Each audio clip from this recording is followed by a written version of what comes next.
Okay. ಆ ಸಮುದ್ರಕ್ಕೆ ಸೇರಬೇಕಾದ್ರೆ ಏನದು ಏನು ಸಿಗ್ನಿಫೈ ಮಾಡುತ್ತೆ?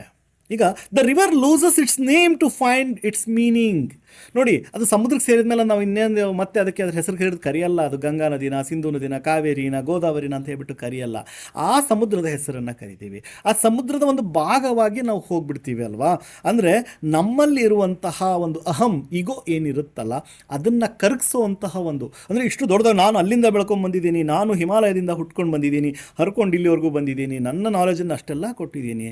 ಆದರೆ ಕೊನೆಗೆ ನಾವೆಲ್ಲಿ ಆ ಡೆಸ್ಟಿನೇಷನ್ ರೀಚ್ ಆದಾಗ ನಮ್ಮನ್ನು ನಾವು ಕಳ್ಕೊಳ್ಬೇಕಾಗುತ್ತೆ. ಅಂದರೆ ನಮ್ಮ ಈಗೋವನ್ನು ನಾವು ಬಿಡಬೇಕಾಗತ್ತೆ. ಇದರ ಅರ್ಥ ನಾವು ಎಂಡ್ ಆದ್ವಿ ಅಂತಲ್ಲ, ಗಂಗಾ ನದಿ ಅಲ್ಲಿಗೆ ಮುಗಿದು ಹೋಯ್ತು ಅಂತಲ್ಲ. ಅಲ್ಲಿಗೆ you don't end, you become part of something greater.